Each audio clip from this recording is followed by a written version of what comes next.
pada kesempatan ini saya akan membahas eksplorasi konsep modul 1.2 yaitu pembelajaran mandiri tugas A. Kenalkan diri, nama saya Sulastri, calon guru penggerak angkatan 8 dari SMP Negeri 5 Baunawa, Kabupaten Donggala.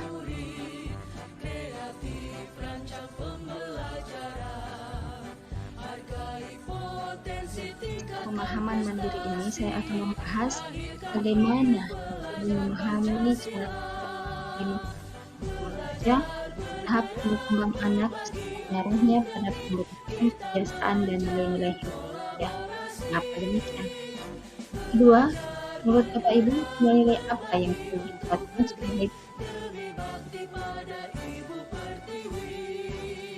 Menurut Daniel Kahneman, sistem kerja otak terdiri atas dua, yaitu sistem kerja otak cepat dan sistem kerja otak lambat.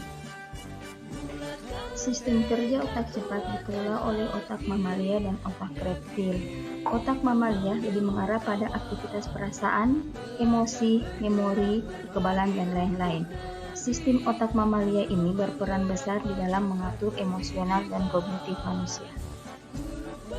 Otak reptil lebih mengarah pada fungsi motorik, yaitu kelangsungan hidup dan aktivitas hidup sehari-hari. Otak reptil terletak di dasar otak atau di batang otak yang merupakan pusat perilaku indrawi dan naluriah, yang memiliki tugas mengatur kebutuhan dasar seperti bertahan hidup, berkembang biak, dan merawat diri. Sedangkan sistem berpikir lambat dikelola oleh otak primata dan otak luhur manusia yang bekerja lebih keras sehingga dalam sistem kerja tubuh manusia dapat bertentangan dengan kerja alamiah otak lainnya. Selanjutnya kita akan membahas 5 kebutuhan dasar manusia, yaitu yang pertama adalah kebutuhan bertahan hidup, merupakan kebutuhan hidup yang bersifat fisiologi seperti kebutuhan kesehatan, tempat tinggal, dan makanan.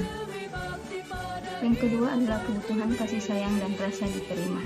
Dalam kehidupan sehari-hari, anak membutuhkan cinta, kasih sayang, perasaan ingin diterima, dan memiliki hak kepemilikan terhadap suatu hal. Selain itu, anak juga berhak menjalin pertemanan dengan individu lain, membentuk keluarga, bersosialisasi dengan suatu kelompok, beradaptasi dengan lingkungan sekitar, serta berada dalam lingkungan masyarakat. Yang ketiga adalah kebutuhan kekuasaan.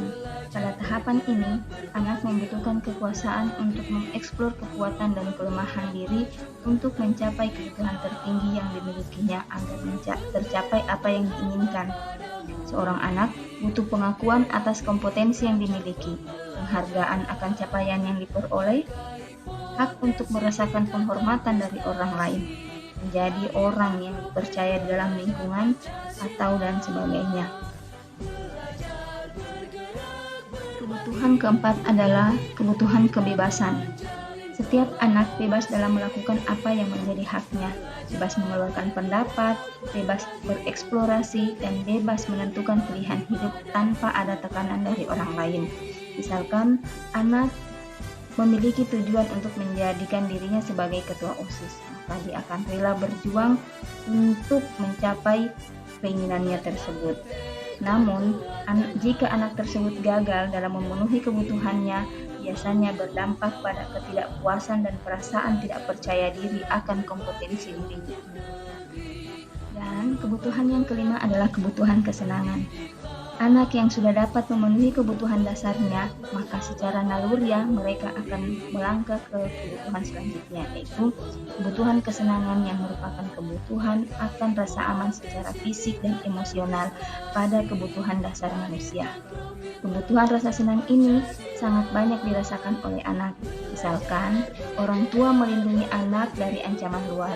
Selain itu, pada tahapan ini, anak juga membutuhkan perlindungan dari rasa takut, cemas, dan kekhawatiran yang berlebih.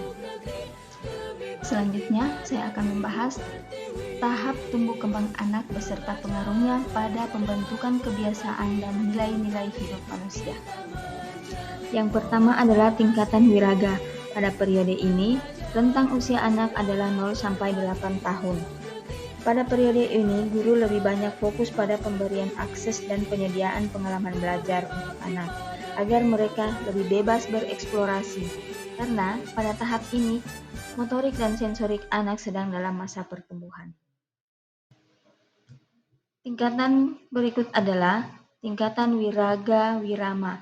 Pada periode ini, rentang usia anak yaitu antara 9 sampai 16 tahun.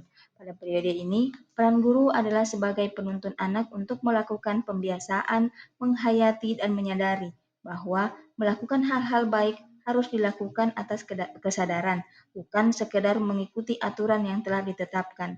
Karena pada periode ini anak mulai melakukan olah pikir. Yang ketiga adalah tingkatan wirama, yaitu periode anak antara 0 sampai 8 tahun. Pada periode ini, guru berperan sebagai penuntun dalam pengolahan dan pengenalan potensi diri. Karena pada periode ini, anak mulai menata diri dan menebalkan jati diri serta bertanggung jawab atas dirinya, baik dalam lingkungan sekolah, lingkungan keluarga, maupun lingkungan masyarakat.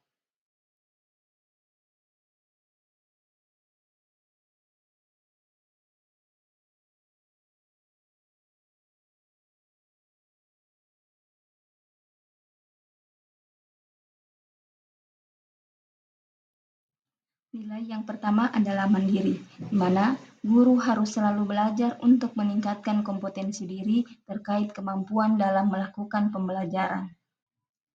Yang kedua adalah reflektif. Guru harus mampu melakukan refleksi atau evaluasi terhadap pembelajaran yang sudah dilakukan, sehingga mampu mencari solusi jika ditemukan kendala dalam proses pembelajaran. Yang ketiga adalah kolaboratif. Guru harus mampu bekerja sama dengan pihak sekolah, baik dengan kepala sekolah, rekan sejawat, atau murid terkait pembelajaran ataupun yang lainnya. Yang keempat adalah inovatif.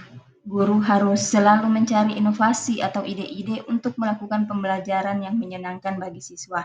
Misalkan dengan membuat media pembelajaran yang menarik atau pemilihan metode pembelajaran yang meningkatkan keaktifan murid.